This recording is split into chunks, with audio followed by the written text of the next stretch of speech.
آل محمد جب دنیا میں آتے ہیں تو ان کے دانت مکمل ہوتے ہیں۔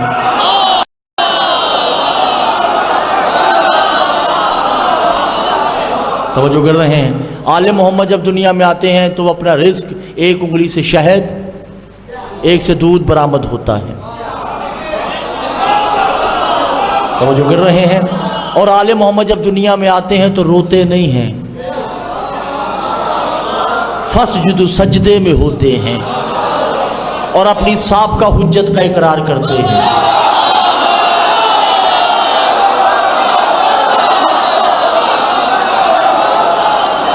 آپ نے توجہ نہیں کیا جناب محترم؟ ہاں، آپ اٹھا کے دیکھیے، علی بادشاہ جب کعبے میں آئے ہیں تو ابو طالب اور جناب محمد کے اقرار کیا ہے۔ جناب محمد دنیا میں آئے تو انہوں نے آل عمران کے اقرار کیا ہے۔ جناب سیدہ جب دنیا میں آئی ہیں تو انہوں نے اللہ، محمد اور اپنے شوہر کا اقرار کیا ہے۔ ہر حجت اپنی سابقہ حجت کا اقرار کرتی ہے، اور جب امام زمانہ آئیں گے تو یہ 13 حجتوں کا اقرار کریں گے سجدے کی حالت میں۔ یعنی وقت کا امام سجدے کی حالت میں 13 اماموں کا ذکر کرے تو میں تشہد میں ایک کا اقرار نہیں کر سکتا۔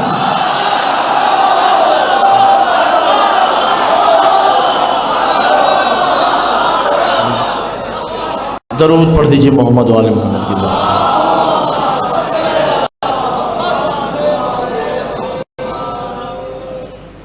شب لگ گئی۔ معصوم فرماتے ہیں جیسے سکینہ پہ شام غریبہ تھی، ایسے ہی 22 رمضان زینب پہ تھی۔ کوئی آنسو نہیں ہے، کوئی ایک ہی آنسو ہوگا جو ہماری شفاعت کرے گا۔ گناہگار تو بہت ہیں، اگر ایک آنسو سے شفاعت ہو جائے تو یہ سودا مہنگا نہیں ہے۔ عزاداران حسین، مصائب تو کل تفصیلی پڑھا جائے گا، مگر آج ایک جملہ کہنے کی اجازت دیجیے مجھے کہ کوفہ کی کچھ عورتیں آتی ہیں علی بادشاہ کے پاس اور آ کے کہتی مولا ہماری حسرت ہے کہ آپ اپنی بیٹیوں کو مدینہ سے کوفہ بلا لیں۔ تو مولا چونک کے کہتے ہیں کیوں؟ کہ وہ ہمیں قرآن پڑھائیں۔ مولا کہتے ہیں میری زندگی میں زینب کو بلانا چاہتی ہو، جو رونے آئے ہو جن کے دل پتھر کے ہیں میں ان سے مخاطب نہیں، میں نے صرف ایک جملہ کہنا کہ نہیں مولا بلائے، ہم تعظیم بھی کریں گے، عزت بھی کریں گے، جتنا ہو سکا ہم ان کی مودت آل محمد میں۔ کہا ٹھیک ہے، ارسال کر دیا، لشکر کی ترتیب ہوئی، جو میں نے ایک ہی جملہ کہنا ہے، لشکر کی ترتیب ہوئی۔ حسین کا جی بابا کا سب سے آگے محمل جس کا ہوگا اس کا نام کلثوم ہے، درمیان میں زینب کا محمل ہوگا، اور زینب کے محمل کے پیچھے رقیہ کا محمل، اور پھر محملوں کی ترتیب ہوگی۔ ان محملوں کے دائیں جانب 3 میل کے فاصلے پہ کل 300 گھوڑے ہوں گے، اور بائیں جانب 3 میل کے فاصلے پہ کل 300 گھوڑے ہوں گے۔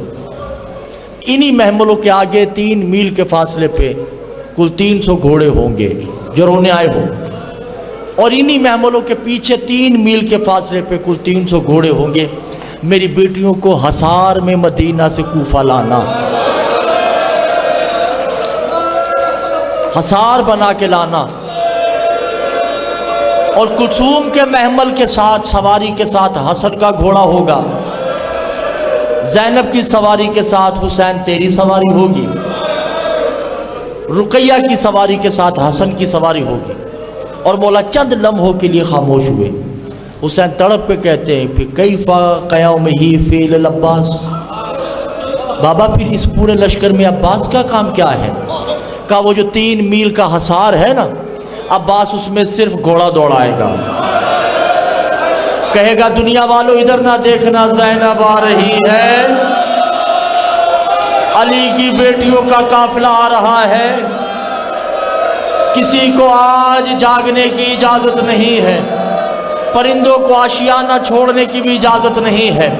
بس عزادارو، مدینے سے قافلہ تیار ہوا، چلا قافلہ، جو رونے آئے ہو صرف ان سے مخاطب، قافلہ تیار ہو گیا، کوفہ کے مین دروازے کو 4 کلومیٹر فاصلے کے پیچھے زینب نے حسین سے بات کرنا چھوڑ دی. بی بی خاموش ہیں. حسین تڑپ کے کہتے ہیں اے علی کی بیٹی کوئی ناراضگی ہو گئی؟ کہا نا زہرا کے لال کوئی ناراضگی نہیں ہے، بس دل بیٹھ رہا ہے، دل گھبرا رہا ہے. کہا کیوں؟ کہا مدینہ سے لے کے کوفہ آ گیا ہے، میں نے عباس کو دیکھا نہیں ہے، میرا عباس تھک گیا ہوگا، اسے کوئی ایک مرتبہ زینب کو دیدار کروا دے. عزادارو عباس کو بلایا گیا. بی بی چند لمحے عباس کو دیکھتی رہی، پھر عباس نے قدموں پہ ہاتھ رکھا. کہا آقا زادی بابا کا حکم ہے، مجھے میرا کام کرنے دیجیے. کہا گیا کوفہ. بس ذاکرین سے سنا ہوا ہے آپ نے، مگر میں نے جو جملہ کہنا ہے اس کے لیے آپ کو زحمت دینی ہے. علی نے سب بیٹوں کو گھروں پہ بھیجا، مال و سامان سب کو بھیج دیا. لوگ ذاکرین پڑھتے ہیں صرف زینب، صرف زینب نہیں، آل محمد کی جتنی مستورات تھیں کسی کو گھر نہیں بھیجا. سب کو کہا کہ بیویوں محملوں کے نیچے اترو. محمل بٹھائے گی، ہر بیوی کو نیچے اتارا گیا. کہا کلثوم تم یہ محلہ یاد رکھنا، زینب تم یہ گلی یاد رکھنا، فضا یہ گھر یاد رکھنا. ہر بیوی کو فردن فردن گھر بتائے ہیں. ہر بیوی نے تڑپ کے کہا مولا یہ تو بیٹوں کو بتایا جاتا ہے. کہا میرا بیٹا یہاں آئے گا کوئی نہیں، یہاں صرف تم لوگوں نے آنا ہے، مگر یاد رکھنا تمہیں کچھ بھی ہو جائے میری زینب کو غشی نہیں آنی چاہیے. بس عزادارہ نے حسین آ گیا. کوفہ میں قافلہ، جو رونے آئے ہو صرف ان سے مخاطب ہے. کوفہ میں قافلہ آ گیا. بیبیاں پابند رسن ہیں، سر نوکے نیزہ پہ بلند ہیں. عزادارو یہ قافلہ ایک گلی میں رک گیا. علی حسین شاہ جی گلی میں یہ قافلہ گردی سب قافلہ رکا. اس میں ایک بی بی کھڑی ہیں جن کا نام ام حبیبہ ہے. اس نے دیکھا سر چھوٹے چھوٹے بھی ہیں، سر بڑے بھی ہیں، مستورات قید ہیں. تو اس نے کہ ہو سکتا ہے ان میں سے کسی کو پیاس لگی ہو.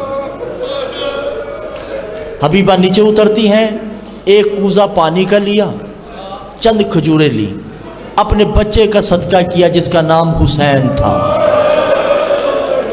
جن کے دل پتھر ہیں میں بار بار کہہ رہا ہوں، ان سے مخاطب نہیں ہوں. بی بی گلی میں آتی ہیں اور قیدی قافلے کی طرف دیکھا. کیا دیکھا کہ ایک بچی ہے جس کے رخسار نیلے ہیں، کانوں سے خون جاری ہے. وہ ایک ایسے نیزے کے نیچے کھڑی ہے جس پہ سوار چھوٹا سا ہے، اور سکینہ مسلسل اس سر کی طرف دیکھ رہی ہیں، کوئی بات نہیں کر رہی، بس ہلکے ہلکے لب ہل رہے ہیں. اس بی بی نے کان لگا کے تھوڑا سا کہا کہ پتہ نہیں بی بی کیا کوئی بد دعا مانگ رہی ہے یا کوئی دعا مانگ رہی ہے یا پیاس یا کھانا مانگ رہی ہے. وہ ایک ہی جملہ کہہ رہی ہے، بابا تیرے اصغر کی قسم ہے میں نے پھپھیوں سے پانی نہیں مانگا، میں نے تیری بہنوں سے کھانا نہیں مانگا، مگر مجھے ایک دکھ ہے جن کے دل پتھر کے میں بار بار کہہ رہا ہوں ان سے مخاطب نہیں ہوں. سکینہ کو ایک دکھ ہے، میرے بال چھوٹے چھوٹے ہیں، میں اپنا چہرہ چھپا نہیں سکتی. اللہ مان. بس عزادارو بی بی پاس آتی ہیں اور آ کے کہا کہ اے قیدی عورت، سنا ہے کہ قیدیوں کی دعا قبول ہوتی، تم یتیم بھی ہو. بی بی نے کہا میں یتیم بھی ہوں اور یقیناً تم اسیر بھی ہو، تو پھر تم ایک کام کرو، یہ کوزہ اور یہ کھجوریں لے لو اور دعا میرے لیے 3 کرو. جو رونے آئے ہو میرے لیے 3 دعائیں کرو اور یہ پانی اور کھجور تم لے لو. عزادارو زینب تڑپ کے کہتی ہیں خبردار ہم پہ صدقہ حرام ہے.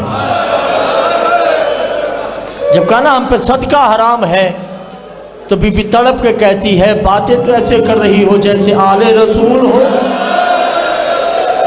کچھ کے صدقہ تو اس پہ حرام ہوتا ہے جو بطول کی بیٹیاں ہوتی ہیں، جو محمد کی اولاد ہوتی ہے. اتنے میں زینب خاموش ہو گئی. زینب نے اس کا کوئی جواب نہیں دیا.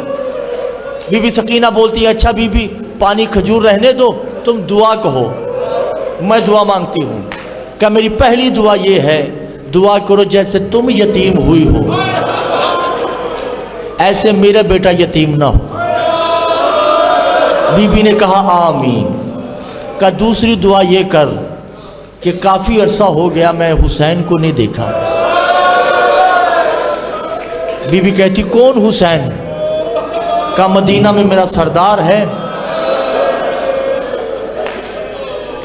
دعا کرو میں اس کی زیارت کو جاؤں. بی بی نے کہا آمین. بی بی نے کہا تیسری دعا کیا ہے؟ کہا یہ ہے کہ اس کی 2 بہنیں ہیں، دعا کر کے میں اس کا دیدار کروں. یہ جملہ کہنا کہ زینب تڑپ کے کہتی بی بی اگر تیری دعا یہی قبول ہو جائے. ام حبیبہ تڑپ کے کہتی کیسے قبول ہو؟ کہا پہچان انا زینب الغریبہ، پہچان میں اسی حسین کی بہن ہوں جس کے لیے تو دعا کر رہی ہے. زینب کی بات سن کے بی بی تڑپ کے کہتی بی بی عباس زندہ ہے یا مر گیا ہے؟ کہ اسے اجازت ملی ہوتی آج سکینہ کو صدقہ نہ ملتا. لعنت اللہ قوم الظالمین سیعلم الذی ایام منقلبون. رب جلیل ہماری اس قلیل سی عبادت کو قبول منظور فرما. اس میں جو بھی غلطی کوتاہی سرزد ہوگی اسے معاف فرما. تمہیں آل رسول کا واسطہ ہمارا آنا قبول فرما. ہمیں جو بیمار ہیں ان کو صحت کاملہ عطا فرما. ہماری ماں بہنوں کی چادروں کی آبرو کی حفاظت فرما. ہم سب کو ولایت مقام ولایت الہیہ پہ قائم و دائم فرما. اور بانیان مجلس اور بانیان بارگاہ کے رزق و اذکار میں اضافہ فرما. جس نے اس میں جو بھی صحیح کی ہے ان کے مولا صحیح کو قبول و منظور فرما. ہمارے مرحومین کو عام برزخ میں محفوظ فرما. اس مہینے میں جو برکت رحمت نازل ہیں مولا جتنے بھی مومنین آئے بیٹھے ہیں ان تمام کے صغیرہ کبیرہ گناہوں کو معاف فرما. اور بالخصوص ہماری کوئی دعا قبول ہو نہ ہو مولا ہماری حجت کا ظہور جلد از جلد فرما. اور ہماری آنکھوں میں اور ہمارے قلوب میں اتنی طاقت عطا فرما دے کہ ہم اپنی حجت کو پہچان سکیں جب ہماری حجت ہمارے سامنے آ جائے. اللہم کل ولی کل حجت ابن الحسن صلواتک علیہ وعلی آبائہ فی ھذہ الساعۃ وفی کل ساعۃ من ساعات اللیل والنہار ولیا وحافظا وقائدا وناصرا ودلیلا وعینا حتی تسکنہ. رب صلی علی محمد وآل